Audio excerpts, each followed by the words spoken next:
Well, hello, everyone. I just want to welcome you to another Teaching Tips live session coming from the Office of Digital Learning at University of Washington, Tacoma. Today, we are going to be talking about using reflective essays in place of exams, or at least using reflective essays. The presenters are from the School of Interdisciplinary Arts and Sciences here at UW Tacoma, Dr. Libi Sundermann and Dr. Jutta Heller, and I'm going to hand it off to you two. Welcome. Great, thanks. I'm just going to share our presentation slides. And to start with introducing it again, so we call it Drop the Exams, using reflective essays as authentic assessments of student learning. And I just put a little asterisk there because, of course, text essays is not the only way to do reflective assignments, but we're going to focus on those today. As Chris said, I'm Libby, teaching professor in IAS. I teach history, and I'll turn it over to Jutta to introduce herself if she wants. Yeah.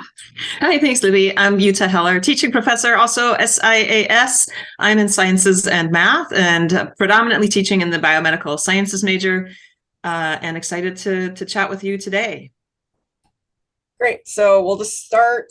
Want to do introductions of our audience members. So I guess the way we do this now is like a little popcorn method. So let's see who I'm going to pick on. Morgan, you're at the top of my screen, so we'll start with you if you want to introduce yourself. Hi, good afternoon. My name is Morgan Hines. I use he, they pronouns. I teach a lot of introductory biology classes at the University of Washington, Tacoma, and I have used some of these materials that you might be about to see, but I got all of those wonderful ideas from other instructors who shared with me, so I find these kinds of experiences very valuable. I will pass it on to Chris. Hi, I'm Chris Lott. I'm the learning designer at the Office of Digital Learning here at UW Tacoma, and I'm attending the session partly because I kind of have to, but also because I want to learn about this. I'm really interested and a proponent of alternative assessments as well as alternative grading, et cetera. So this is great. And I will call on Lauren. Hi, can everybody hear me? Mm-hmm. Okay. My name is Lauren. I use he, him pronouns. I'm in the School of Engineering and Technology, and I teach civil engineering. And I'm joining this session.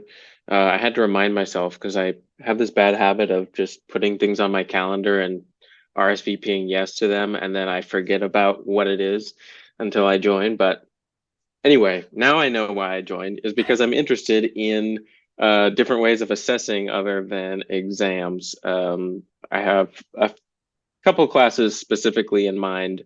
In engineering, it's hard to drop exams altogether, but I do have some classes that I think I might be able to do that before. So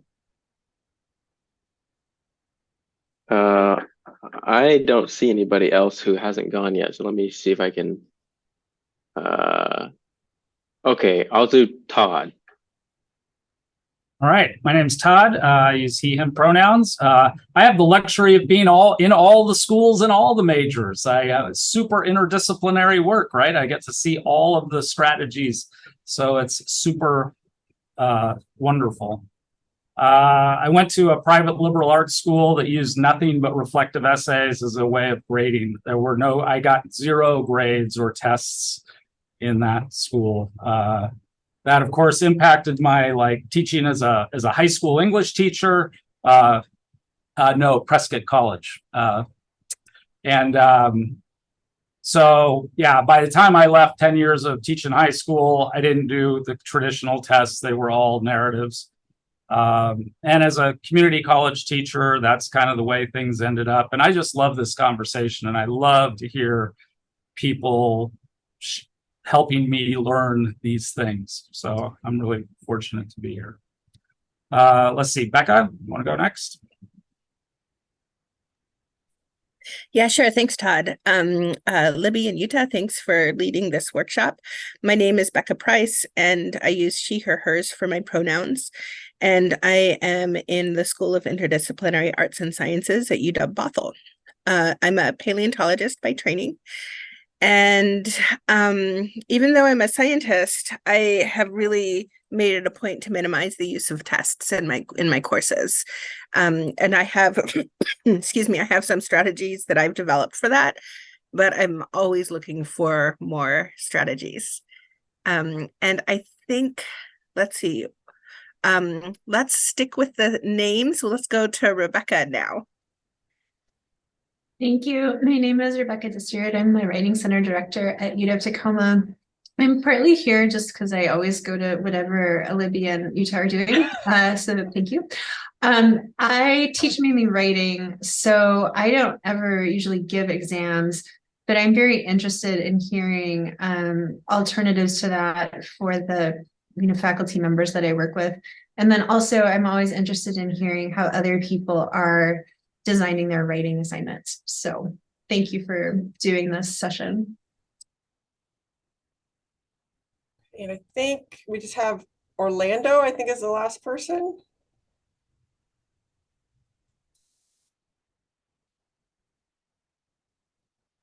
Yeah, I'm not sure if Orlando can hear us or not, but we'll go ahead and let him chime in later if he wants to. So yeah, so we're going to take you through some slides and then leave some time for discussion at the end. I was just going to say, one of the cool things about Jutta and I working together, which we've done in the past, is that she's from the sciences and I'm from the humanities or social sciences, depending on how you look at history. So we're hoping we can give some tips to different fields here. Let me just get my screen going. So we'll just go through a little bit of the basics here for the Path Forward session. So the session learning activities, not all of which we'll do right now, but we're going to examine and discuss reflective essays and writing. We shared some readings from outside UW and our own knowledge, and then also some sample assignments from both Jutta and I. And then we asked a couple of people, Morgan won, to share some of their reflective assignments with us. And then if you are here to earn the stamp, what we would ask you to do is to create or modify your own reflection assignment to earn the stamp. So here's a stamp, just so you know what it looks like. And Jutta, do you want to go ahead and do this one? Yeah, so the process of earning your stamp requires, or we ask that you work through the curriculum that is associated with this stamp. And I believe Chris is sharing that information now in the chat. I have a random window that I'd like to not see. So work through the curriculum. I believe the link just showed up in the chat. And so you can follow that. The activities are also listed in that web link, I believe, Chris. Yes. So yep. This is an incomplete page at the moment, but you all can access it. The presentation slides, resources, activities, everything is there except for this video. Perfect. So that's your go-to place for the curriculum, the activities, and then the submission of your evidence and the work that you've done to revise or create one of your own reflection prompts and assignments would be your deliverable. We'll talk a little bit more about specific deliverables in a slide or two. And then, of course, it's always fun, and this is part of the reason why many of you are here, it's always fun to share these experiences and pay them forward. So talk to people about what you're doing, even if it's informally in the hallway, just to let them know that this is okay and we're doing this. And I get a lot of, oh, you're not doing any exams often in the hallways when I tell people, I get the question, so when's your final, or how are your finals going? I said, well, I don't do finals. So it's important, I think, for us to talk and converse and share our experiences with others, even in a very, very informal setting. So certainly do that. Yeah, thanks, Jutta. So the objectives that at least we're hoping for, to recognize the benefits and drawbacks of using reflective assignments, thinking about the learning objectives of reflective assignments that you might give, setting them up, and then, thinking about, regardless if it's a hybrid, in-person or online course, you can do reflective assignments in all of those. And then also thinking about grading and assessing students' reflective assignments. So the deliverables that I mentioned earlier are, and Libby has mentioned these too, are to create or revise a reflection assignment for one or maybe multiple of your courses, wherever appropriate. And try to include, and I found this to be most helpful in designing and guiding the prompts that I put together, is you'll want to include a learning objective that is related to your reflective assignment. So you'll want to include that in whatever it is you submit for the passport stamp, and a rubric as well. And then as a metacognition type of assignment or exercise, we'd love to have you write a short reflection about what you've learned in the creation of that assignment or revising of that assignment.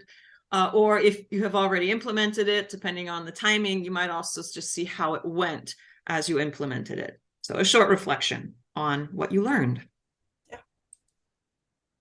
Okay, just links to the session materials. I'm not going to go through it because they've been posted several times. And if you haven't had a chance to look at them yet, they're posted again, and you can have a chance to look at them after. And we'll go through a little bit of some of them.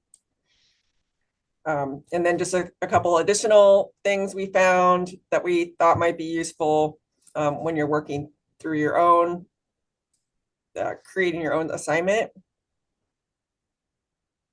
I'm just going to hog the slides for a second. You're totally cool. You're totally fine. So I just pulled up this quotation. I liked it. I was thinking about reflective writing. Writing reflexively, it's about you, putting the I in reflection. And then reflective writing gives you an opportunity to think deeply about something you've learned or an experience you've had. And I really like these quotations because this is definitely how I think about the reflective assignments I give students, and what I want them to get out of it. So it's personal to them to some degree, and also gives them this a chance to reflect on what they've learned, and to think about it and maybe apply it to other aspects of their life or education. Okay, Jutta, do you want to go ahead and do this one? I'll give you the hard one. Yeah, sure. So this is a slide. This is some, I found this online, and I think the link is probably in our materials as well. But it's a table that compares an authentic assessment, which a reflection would fall into, versus one that is low impact, and low impact assessments are fine. I do low stakes is not the same as low impact. So I do low impact, low stakes assessments. But the low impact is what worries me, is that you have some assessments that are really just for the sake of an assessment. And the problem with many of these, as is listed on the chart, is that it tends to encourage rote memorization, and it's not going to be a lifelong thing that people are going to remember next day or next week. Certainly not years. So the passive learning bit about these low impact assessments is bothersome to me, because I feel like students really thrive when they contextualize, and that's on the left side of the chart, third row down, contextualize what they've learned, apply it, maybe make a connection to something in their real life, and really think deeply about the material rather than just memorizing for 2 hours and then forgetting it. So, and so those connections, also part of the authentic assessment, I think are really valid, and at the same time validate what the students are doing. And the students, they get really into these things. I know I'm getting a little bit ahead of ourselves, but students really appreciate the ability and the opportunity to demonstrate their knowledge and their skills in this manner. Great, thank you. So we're actually going to move into just a few examples of some of the reflective assignments that Jutta and I have done. So it's going to start with a really simple one. And actually, I just found this online. I don't even remember where I first heard about it. And then I looked it up because I was interested in trying it out, and it's all over the web. But I basically just do this as a weekly reflection in my classes. I've done it both online and I'm doing it in the classroom right now. You can see it's, 3, 2, 1, 3 things I learned from the week's materials, 2 things in the materials I found interesting and why, and then 1 thing that I still have questions about. And I just really like this. It's a check-in for the students as well as for me every week to see what they feel like they've learned. But I also always want to know like what students found particularly interesting. And usually in the different kinds of reflective assignments I do, I want them to write about what they found interesting in the week's materials or the class, as opposed to necessarily the things that I might think are most important or most interesting. And I find that students often, when they're allowed to do this, they really do start making connections between stuff we're talking about in class, their other classes, their lives, their experiences, what's going on in the world and things like that. And the one thing that they still have a question about, I've also really appreciated, because sometimes, I don't cover something as in depth as they would like. Sometimes they just didn't get something, and so I have a chance then to give them more information. The other thing I found though is they sometimes ask questions that I don't even know the answer to, and then I go look them up. And I've been trying to pick at least 1 student's question a week. And if I need to do some research on it, do that, and then send them some info and a link to an article or a video or what have you. I am thinking about actually making an extra credit instead, that they either research and answer their own question, or that they could pick someone else's question and do some research on it and answer it. And I'm probably going to try that in the future. I haven't done that yet. But again, really, really, straightforward, easy thing. The one thing I did have a student last quarter who was like, I got tired of doing these every week. That's 1 student. So possibly it doesn't have to be weekly reflection. It could be like every couple weeks or, at the end of a unit or whatever. But I've really been liking it. I just started doing that this year. And I'm just going to wait. If people have questions or want to discuss this more, we're hoping to have time at the end for that kind of conversation. The second one that I have been doing in a number of my classes, and it varies a little bit depending on the class, but I like to have them do a reflection the first week of class. And it's usually asking them to write a brief description about the main topic or theme of the class and what they actually know about it. And I try to let them know, I'm like, hey, you might not know anything, and that's great, because that's why hopefully you're taking this class is to learn about it. But then I'll also have students that come in and they already do know quite a bit. And it helps me kind of gauge where different people are in the class. And I try, as I say here, it's okay if you don't know very much right now. This isn't a test. I just want to find like kind of a baseline for us. And then also, if I have a student who says, I've taken all these classes on this topic, or I've written this paper, that might be someone I can turn to help answer some questions or work with other students. And then I try to follow that up with what I'm calling here the last reflection, which frankly I often use in lieu of an exam. So this might be something they turn in finals week instead of doing, I never give or almost never give exams in my history courses. And so I asked them to go back and look at what they wrote at the very beginning of the quarter and think about, what they've learned, or if they already had opinions or ideas, how those opinions or ideas may have changed. Again, really focusing on the things that they found most important or most interesting, and that they want, that they're going to take away with them from the class. I sometimes also, and I didn't put it in this particular slide, I sometimes also ask them at the beginning of the quarter to look at the learning objectives for the course and think about which ones they most want to focus on, and that the skills that they most want to practice over the quarter. And then I'll ask them at the end, how did you do? Did you accomplish those goals? How or why not? And again, I mean, I think this is stuff, it's good for the students. It's also really, really good information for me to help me make changes in classes in the future, change lectures, whatever I need to do to follow what the students are interested in, and make sure that I'm, giving them the basic information they need to grow as students. And here, I accidentally left it. I didn't mean to leave in British Empire here, because I do this for different classes, but for this most recent time I did it, it was for the British Empire. Okay, so now we will turn it over to Jutta, who, as we mentioned earlier, teaches in science. So she's going to talk a little bit more about things you could do in science courses. Yeah, so thanks, Libby. I last year and just throughout the pandemic, I was really prompted, and maybe it kickstarted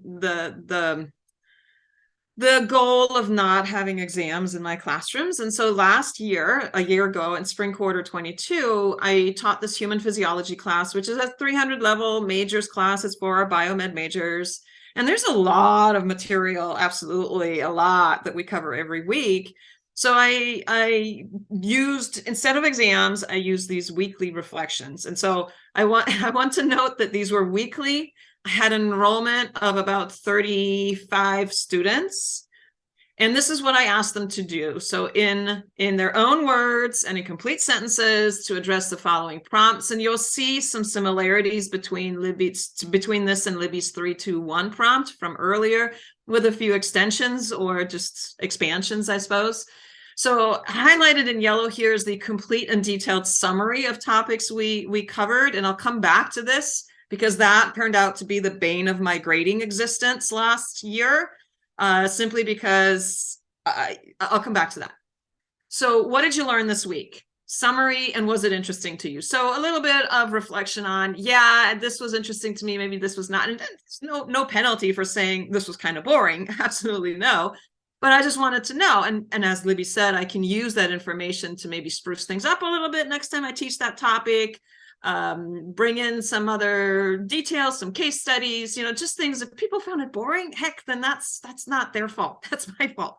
And I can change things accordingly. Fascinating, most interesting concept. So, what's the key thing? Was it meaningful to you? How will you apply this knowledge? And that's where I really got some great stuff.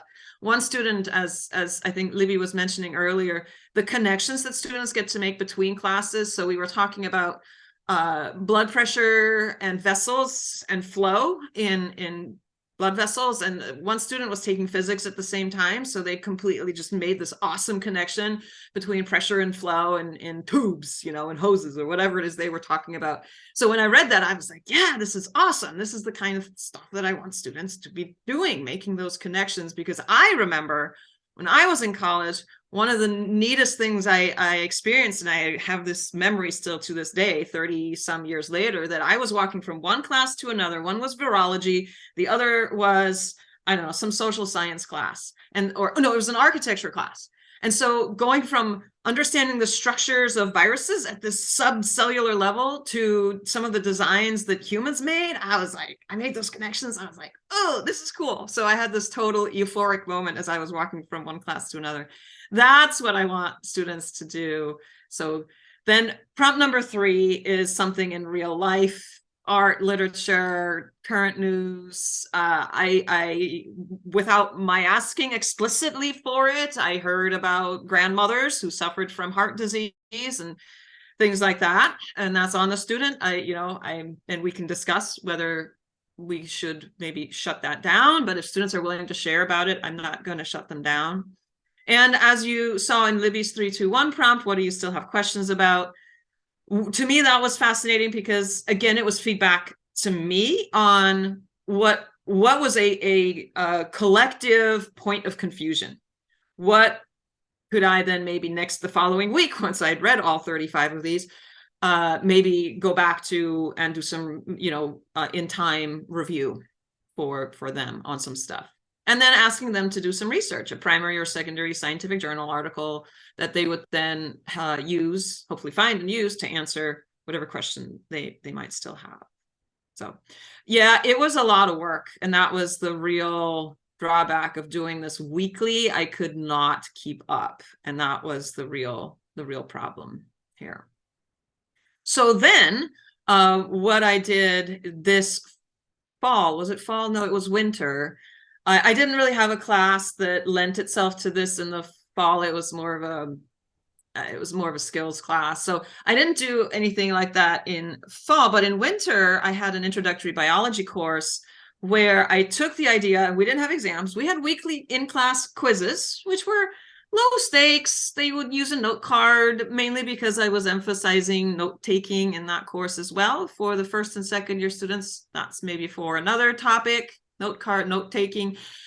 But this that quarter, in winter quarter, with my introductory biology course, I took the idea of a reflection and I made it a bulkier yet less frequent assignment. In other words, the assignment was probably gathered around 2 or 3 weeks worth of material. And so I would only do three reflections a quarter, not 10, 3. And I would make the prompts very specifically around some learning objective that was associated with these modules. So you can see here, I start with a transparent description of why we're doing this, why we're doing this. And in fact, I think what I did here in this slide is I pulled the yet again modified prompt into my current human physiology class. So I used the idea of more detailed prompts, less frequent assignments. And this time in human phys, so a year later, we have 3 reflections. We cover 3 modules at a time. The last one, just by virtue of it being the last one, often tends to just fall by the wayside. But just explaining to them why we're doing this, and then asking for some very specific things. And I left, this is a fairly long prompt, so I left most of it out, as you see.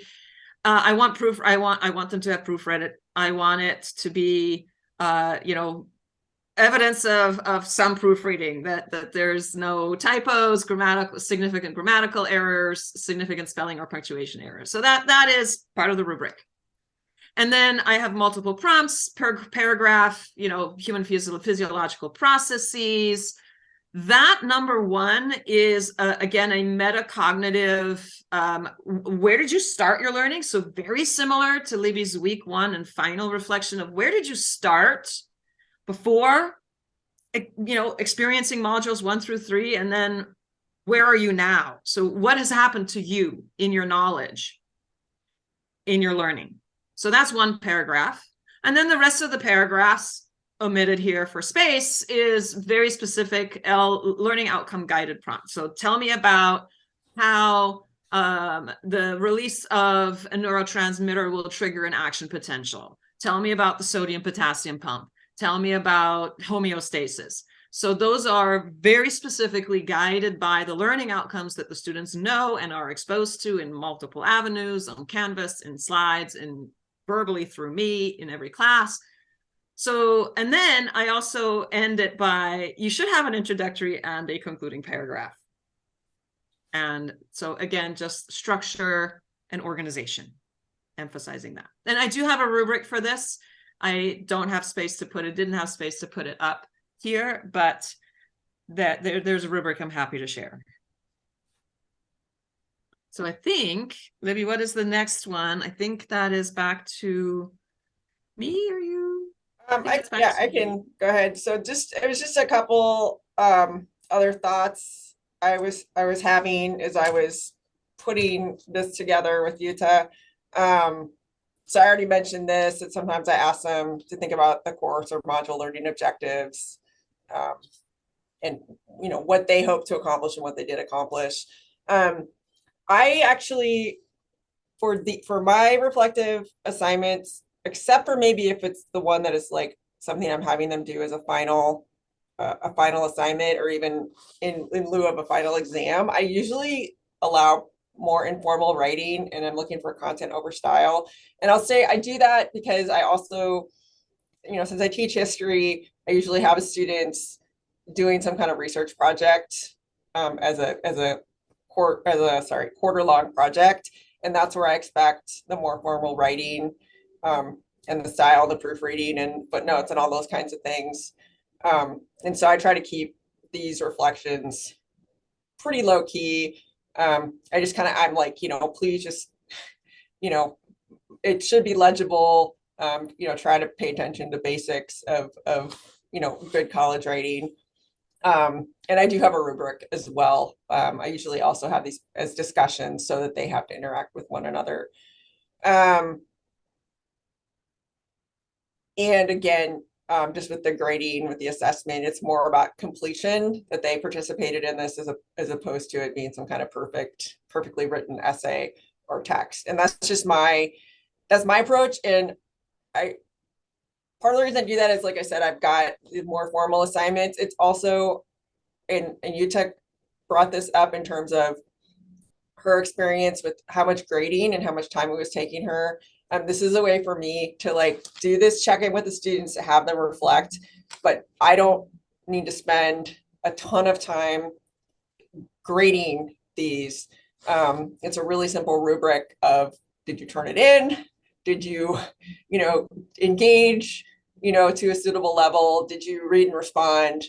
And that's really about it. And what I do is I skim through all of them and find some key points, some key themes.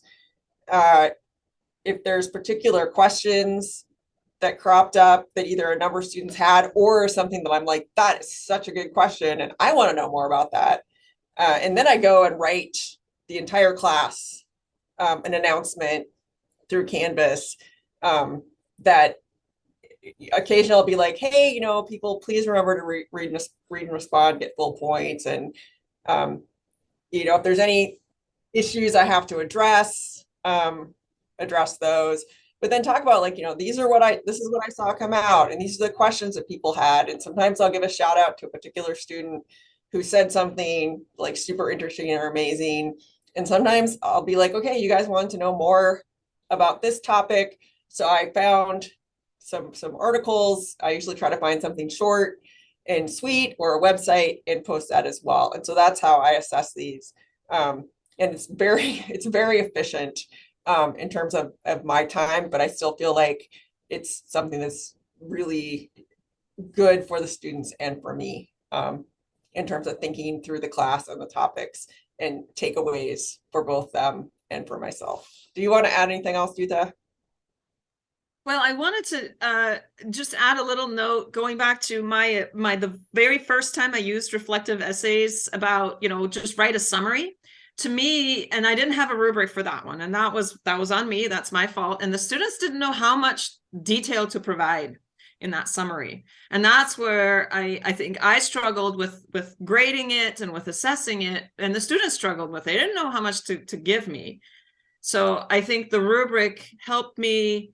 And I think I just read through and I'm just like, did you hit the major keywords? So it's gotten a lot more streamlined in terms of reading for me, just now that I'm a little more attuned to how students might respond to certain prompts and how they might interpret them. So I think that's gotten better for me it's just gotten better. I still have a lot of students and a lot of things to grade, but it's gotten better. Yeah, and there's always a learning curve to these new assignments. Yay, so Becca, you're right on time. It's discussion time. And we'd love to hear your thoughts. And so Becca, we'll go ahead and let you start. I saw you had your hand up. Thank you both for sharing your reflections. This is great. I'm working on a blog about what you've said. One of the things, so let me give you some background that I'm designing a course on numbers and news media. That's going to be a 100 level course. And I don't want it to have exams. And so I have weekly explorations of different topics about science in the news.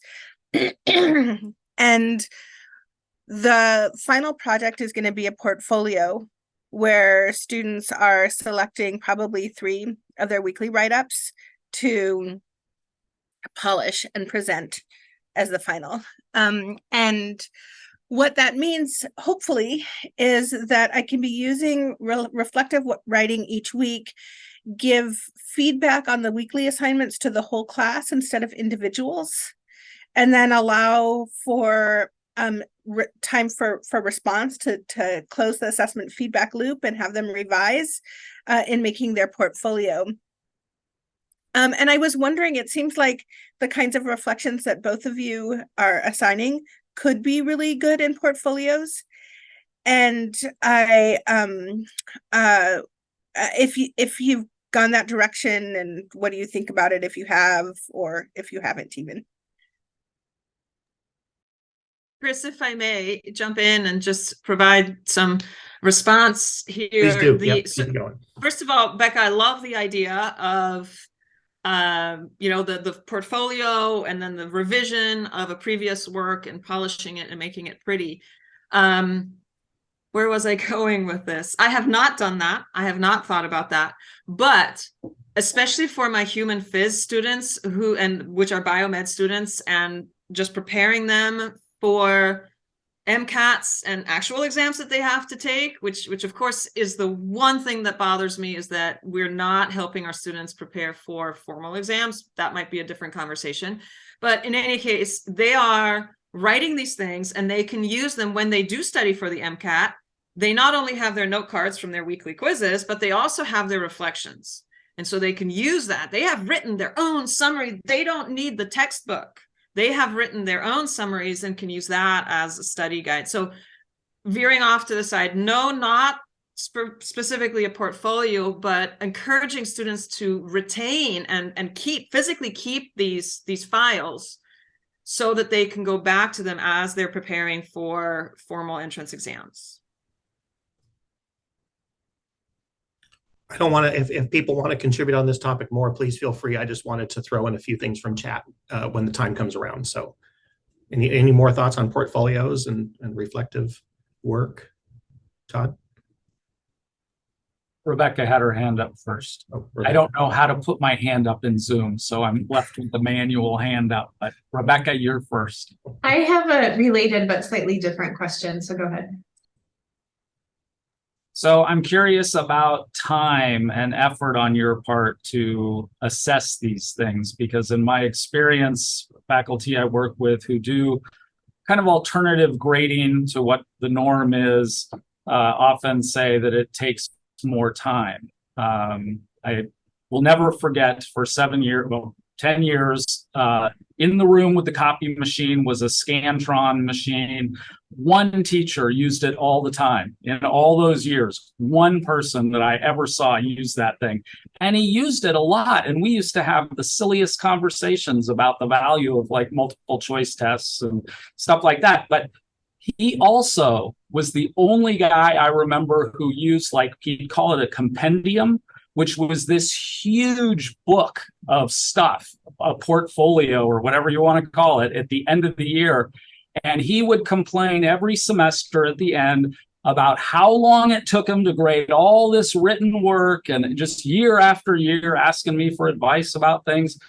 But it was just funny because he was, on one hand, he was the only guy using the Scantron machine. And on the other hand, he was doing these projects were huge from these students. And I'm assuming full of good reflective information, But does it take more time? Or is it, if you try to sell this to other faculty, you got to tell them it's going to take you more time? Well, for me, no. I believe in very efficient grading on these kinds of assignments, because I also I have them do research projects, and which often end up in longer papers, or I use some different kinds of media that they can put their research into. So for me, these are very fast for me to grade. I don't ask them to write a lot. I usually ask for the weekly ones, not necessarily the 3-2-1, but for some other weekly ones, I'm like a couple paragraphs. And like I said, I skim them. The grade is just based on, it's usually 10 points. Did you do it? Is it, did you engage on some level, like a decent level? And did you read and respond to other people? And that's it. And then like I said, I just like, while I'm skimming, I'll like maybe make a few notes of like, this topic came up a lot, or this question came up a lot, and then write that whole response. So it's really fast. And then I can save a lot of my time for some of the, what, maybe more, I call more rigorous assignments, because I have to get them doing research and preparing to write a long paper, because our history seniors have to write a 20 to 30 page research paper with an original thesis using primary source evidence. But so for me, these reflective assignments are quite fast and easy to grade. And I would, if I just toss in here, I would agree. I think now that I know, I know what to look for more. And so as I've given more specific prompts, I can say, I'm skimming for keywords. I know the paragraphs that I want, the topics that I want them to have touched on. And I have my rubric. So if they didn't write about action potentials, or they didn't write about muscle contraction that I asked for, well, then that's a 0. And if I find the paragraph on action potentials, then great, I'm looking for keywords, sodium, pumps, and stuff like that. And then I just make sure that they use them correctly. So it's no worse than grading a stack of exams, which to me just physically represents a mental block. Like, no. So I don't think it's all that bad, is the short answer, Todd. Thank you. Rebecca? Thank you. So thank you both for presenting. I loved hearing about this. I have a related question about assessing. So I totally agree with your approach about low stakes writing, quick to assess. The purpose, the value for the students is in doing it, not in like getting a lot of feedback on it. However, I was working with a faculty member a couple years ago who was doing a very similar assignment to the one that you presented first, Jutta, where the students first had to write like some kind of summary of the course material. And this faculty member was finding that a lot of the information was inaccurate. And so from a learning perspective, that's not great, right? Because not only have they not understood the material, but they are reinforcing their misunderstanding of it by reflecting on it. And then that also really added to the time burden of grading it, because the person felt like compelled to intervene again for like those very good learning purposes. So I'm wondering just if you have experience with that, how you address that. Would love to hear more about your experience. I'll take that one first, Libby, and then I'll punt it over to you. I absolutely, if I see a statement that is wrong, I will comment on it. And so I use the little thingy on Canvas, and I make a little, bubble, and here's the thing. Here, you're not using this correctly. Review this. It's no different than if I had an exam with short answers and short answer questions. I would have to manually make a comment on that as well to correct a misconception. So I think that is, yeah, I mean, I'm not going to let it slide. That's not appropriate. And that is, it would be a misuse of this particular assignment. Libby? Yeah, I do exactly the same thing. So I said I usually just write the whole class some feedback, but while I'm going through, if I see something in particular that a student said that is a misconception, or they got something wrong, or they're confused about something, I'll make a personal comment in Canvas to them, just gently correcting them, or saying, oh, why don't you check this out? And then if it's something that I'm afraid the whole class might, if it's something that I'm like, okay, I know a lot of people think that I'll also mention it. But it's still, I haven't found that it takes up too much of my time to do that. Especially because a lot of the time, most of the time, the students are responding to materials that I presented them or presented them in class. And I mean, I love it when they bring in their own experience, like they bring in their own experiences or they bring in stuff in another class. But I feel like, I've tried to provide them with good information. And they usually have engaged in it and then respond back. And I think for me, I don't know. I mean, I don't know if this is correct or not. I teach a little more of a squishy subject than Jutta does. And I'm really about, I mean, there's like facts and evidence that historians need to pay attention to. But a lot of history is about interpretation. And so unless it's something like really egregious that I'm like, we're not gonna go there, but that's not an appropriate interpretation, even if it's your personal belief. I guess I just don't really feel like I run into that problem that often. But again, it might be like the subject I teach as well. Excellent. Can I pop in here for just a moment? I know Morgan left, but I want to bring up a few things that came up in chat because when you're watching the video, it's not necessarily apparent or even there. Morgan mentioned as part of the meta exercise to have students share where they're finding information or papers, which is interesting, useful practice. Also connects a bit potentially to what Rebecca brought up about ChatGPT, right? ChatGPT can't write yet about your connections with this particular material. But also ChatGPT fabricates citations constantly, like completely fabricates them, which is fascinating to me at the technical level, but clearly would be a gotcha for students trying to use that kind of technology potentially. So I just wanted to mention that those things have come up, and also that Todd was reflecting that these kinds of prompts lead to more room for creativity and following fascination and passion and the things that are interesting to students. I thought that was great. Anyway, I'd like to hand it over to Lauren, who's been patient. Yeah, thanks. I hadn't seen that comment in the chat, but I was curious. I mean, first of all, thanks for the presentation, and I'm very interested in these ideas and having assessments that encourage students to learn deeply. And I think that one of my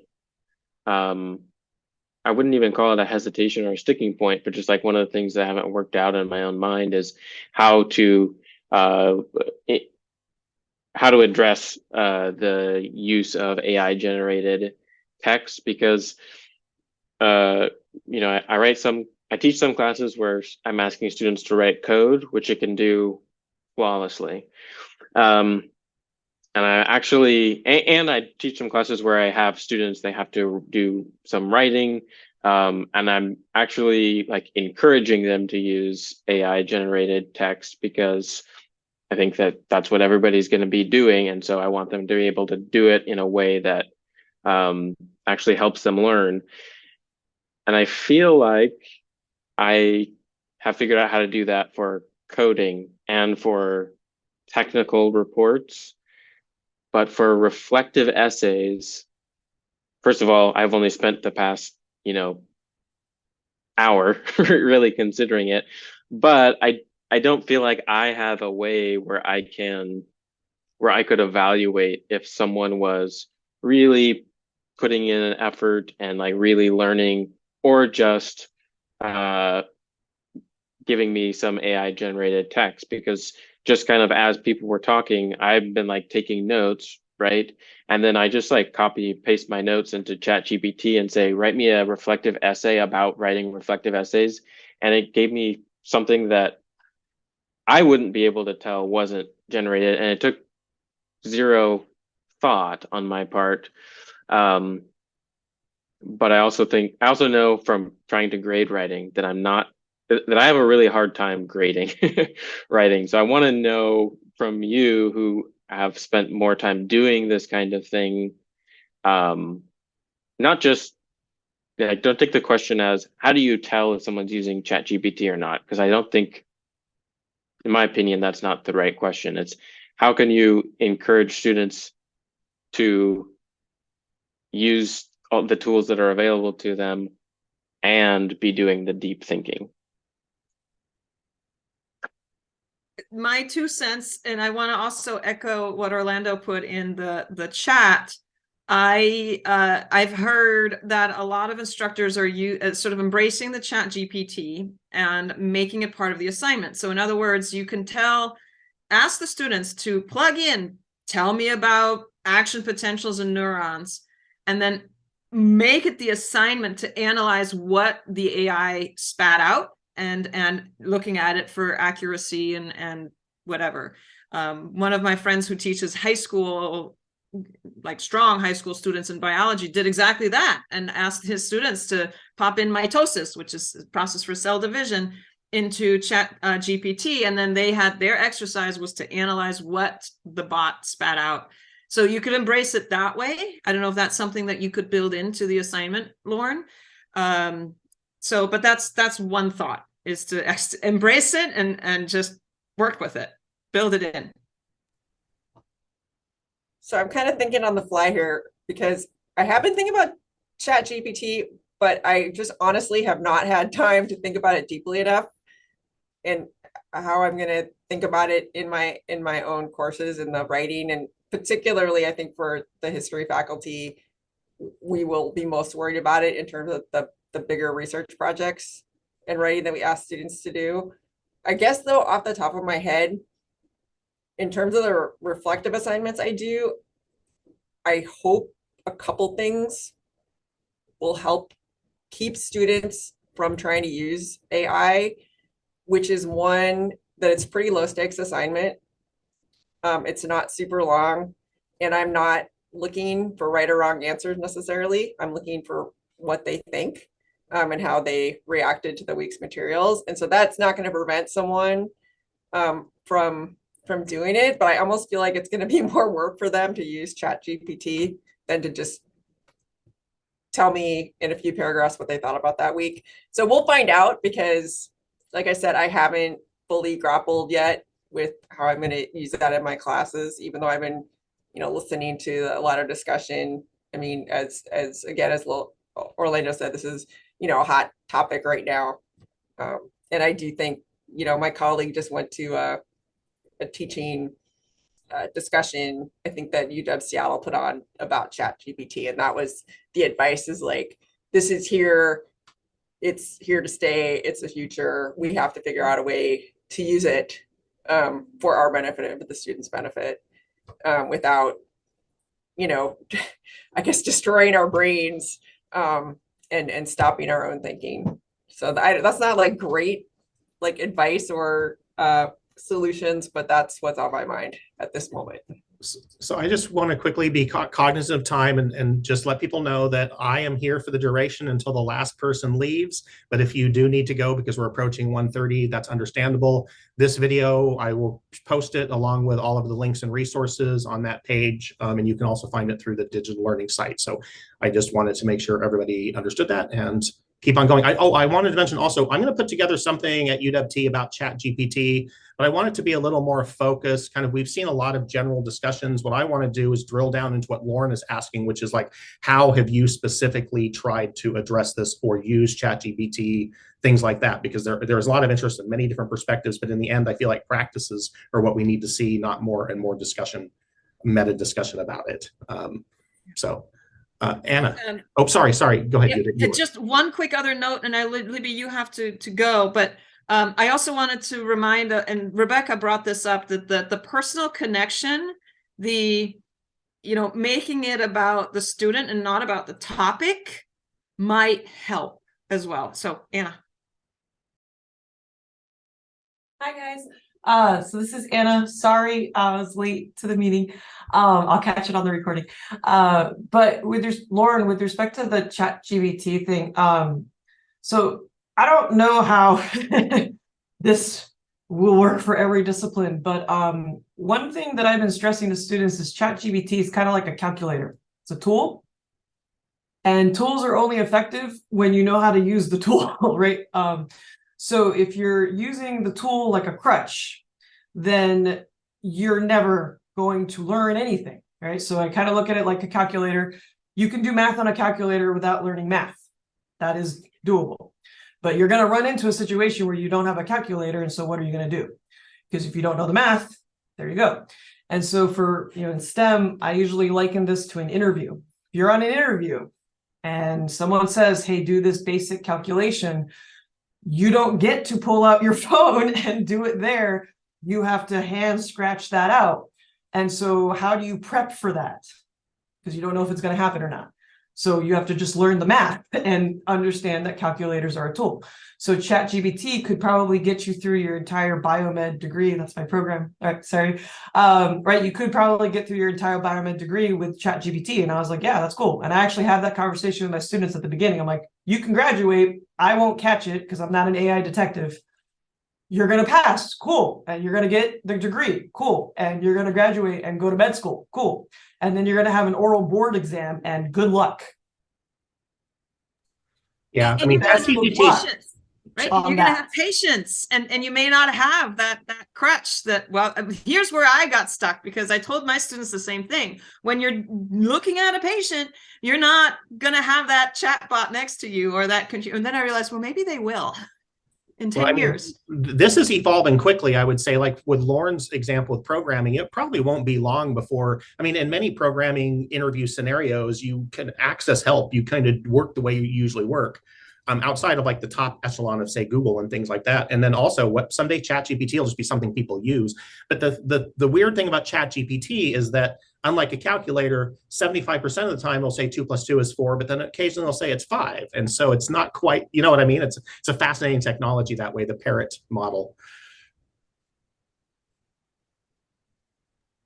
But yeah, so Lauren, if you're nervous about, like, I think having an honest conversation with students about their future is, you know, your future requires this knowledge beyond just this tool, right? So how do you learn that? You have to learn the knowledge so that the tool makes sense. Yeah.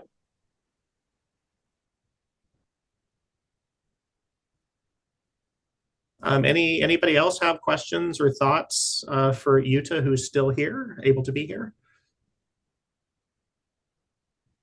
I mean, I made many notes along the way, and I wanted to just mention a couple of them. First was the value of feeding these reflections back into the course in a recognizable way, so students are acknowledged for what they're putting in, right? It's kind of like mid-course feedback kinds of things. If you don't put it back in, students aren't going to see that it's necessarily as valuable as it could be.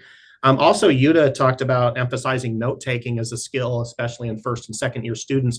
My experience, even with graduate engineering students, is almost none of them have learned how to learn or learned how to take notes effectively. So this is probably a practice everybody should be building into what they're doing. I wish all students had to take a course that helped a little bit with that at the beginning. And then also the delineation. This is a distinction I find a lot of people I work with haven't really internalized, which is low stakes is not low impact.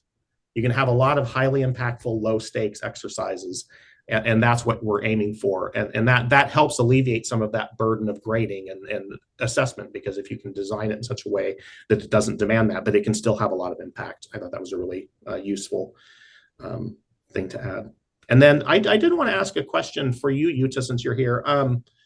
How often do you find that you're looking at these reflections and you need to provide kind of individual remediation or go beyond the comments? Or do you ever find that students, like, you can kind of tell a student is not getting this, not progressing in a way I need them to, and I need to work with them? Do you find that brings that up much, or is it pretty much through the comments and feedback? It's very, very rare, very rare. In my few quarters of experience with this, I haven't had to like intervene in such a way beyond the comment on Canvas that says this is not quite accurate, you know, maybe review your notes on this. So I haven't really, no. Okay. And if I could, Chris, just go back to a couple of things that you mentioned, and I'm already losing my train of thought. The note taking, what was I going to say about that? I forget what I was going to say about that. Oh, you might remember in Libby's 3-2-1 reflection, and also in my prompt, there is something about, you know, what is most important, what stood out to you the most, you know, make a note of that. I do that actually in every class after every learning objective. So at the beginning of class, I lay out my half a dozen, whatever, handful of learning objectives for the day. After we've touched on each one, there's a break, and they spend a minute or two on really those 3 prompts. Like, make a summary of what you take away as the most important concept from this learning objective. What do you still have questions about? And I build in like a 2-minute walkabout for me, where as they're writing their notes, they can then flag me down and they can say, oh, I was wondering about this. And so I have that built in, and that's part of the note-taking scaffolding that I build into each class. So after each learning objective, we stop, we break, and we digest together what we just talked about. So all the material is in chunks, and they write down summaries and short. Yeah, I tell them 1 to 2 sentences, no more. You know, what are you taking away is the most important thing. 1 sentence, 2 sentences. So I just wanted to reiterate that. No, that's excellent, because that's, again, something I find is they think note taking is highlighting, not anything that's synthesis, right? So yeah, that's awesome. Yeah. I wanted to throw one other thing that came up. I'm kind of surprised Todd didn't note this, but I noticed on one of your slides that you had added that you could supplement with basically other media, other modalities. Can you share a little bit about that? Because this is a big thing I'm into, is how you can convey information in other ways. I always open that up to my students, just recognizing different modes of learning and different ways of processing information. And very rarely has anybody ever opted to make a video. Never, actually, 0. Some of them include drawings, and they're obviously welcome to do so. And sometimes that is a specific prompt. Actually, you need to include a drawing of this particular process. But very rarely have I seen other media. Okay, interesting. I know I've had students when I've done things like this, and of course it depends on the topic, but I've gotten mind maps have been a pretty, concept maps have been a thing that I'd like to see. But yeah, so I was just interested in that, because I'm always interested in how you can bring that in or promote that, or how students might synthesize information in different ways. I feel like unless I explicitly ask for it, they're just going to write me something, or maybe draw me something. But maybe I should think about a video reflection instead, you know, have them create a 3-minute video summarizing in their own words how the action potential works in neurons. Yeah, those creative constraints like that, I think, can be really interesting and powerful. Go ahead, Todd. I think if you can share an example of what that could look like, because I think that type of it could be writing and a video, right? It could be writing a picture, more writing, and then a video, right? I mean, there's no real rule here, but a lot of times we still live on 8.5 by 11 paper. That's the end of our knowledge at this point, right? And so I think that showing them what you did last year, or not what you did, but a student did last year, or 3 things that your students did, that's a really helpful model to show them, so that they might then give it a go. Yeah. Absolutely. I have to say, Todd, though, that my students apparently don't live on 8.5 by 11. They live on an iPad screen. Yeah, well, fact, you say 3 pages, they have no idea what that even means at this point. Yeah, we have definitely turned the endless scroll, right? I mean, that is what we can be in now too, right? Which is not very great either. And that's why I'm emphasizing for my low stakes quizzes, a handwritten note card. Thank you, Anna, for bringing that into handwritten note cards. So they can't cut and paste. They can't copy and tape it to a thing. No, they have to hand write it, hand draw it. Yep. Yes. And no chat GPT is going to create you that note card. Any other thoughts, questions, comments for Jutta, or anything else that came up? Very, very interesting, Chris. Very interesting. Excellent. Thank you for coming. Yes. Yeah. I'm going to keep proselytizing for this because I know, Orlando, you mentioned that you do this in your courses kind of routinely, and I'm going to keep pushing this because those high stakes kind of summative exams and things like that people aren't learning. It isn't conducive to knowing how to learn. It's just, to me, mostly, unless, of course, and maybe that's a question. If you are preparing people for, say, a board exam or something, you have certain kinds of information that you have to make sure that they've internalized at least enough to take the exam. So, I mean, sometimes there are different requirements. Yeah, that doesn't make any sense having 5 exams in 5 days. That's totally absurd. And I also think that, as Chris, as you just very eloquently said, it's not really about the idea of the test taking, it's having the knowledge. You should be able to do this because you've learned it. And how are you going to learn it? You're not going to learn it by taking a test. So we absolutely have to get away from the low impact, high stakes stuff. I see Todd shared a link to something it sounds like he was talking about, right? 3 pieces of writing in a video for student assignment. Yeah, and I mean, what was interesting about that was that it's collaborative in nature, or it's ongoing. So much like a Google Doc, you can go back and add more stuff to it. So the first thing we did was ask the students to create the link. And then 2 weeks later, they had to turn in 1 piece of writing, and that needed to be edited by a peer-reviewed, then placed on that site. 2 weeks later, they had to do the video. That had to be put on the site. 2 weeks later, they had to do the reflection. That had to be put on the site. And then that was it. And we had all of those links on a page in Canvas so that any student at any time could go see what their peers were doing, right? So, yeah. But that's, as an example of different pieces of writing along with the video. That's very, very cool, Todd. Thank you for sharing that. That's awesome. Yeah, and I think some of these really demand going potentially outside the bounds of Canvas and what it provides, right? I mean, it provides a fairly limited but relatively stable set of features. But if you want to do something like what Todd was just sharing, or you want to kind of have multi-part process that might incorporate other media, you're definitely going to want to get outside of Canvas for that. And that's what Todd and I and others are here to help if you have questions about doing that or want to do that. We just need to have Google stick around for us, because Google Pages, is it Google Pages or whatever the, yeah. It's amazing. Seems easy. Which we'll plug. We have a teaching tip for helping students use Google Sites to publish with a video that Todd and I had a conversation about it, and all of that will be linked with everything else here. So I think it's going on 1:40, so probably unless there are any final questions, anybody wants to get their hand up, then I'm going to say thank you. And thank you to everybody who attended. Thank you to all of you for your time. Thanks to Jutta and Libby for adding to this. Wherever you see this video, it will be accompanied by links for everything that you saw here, as well as other resources and other items in this series, because this has been great. And like I said, I'm putting together more of this. So if you'd like to participate in a teaching tip live, you're always welcome to. I may reach out to you as well. And then I am putting together that ChatGPT panel at some point. So if you have interest in that, let me know, because I'd like to see real practical examples for people to learn from.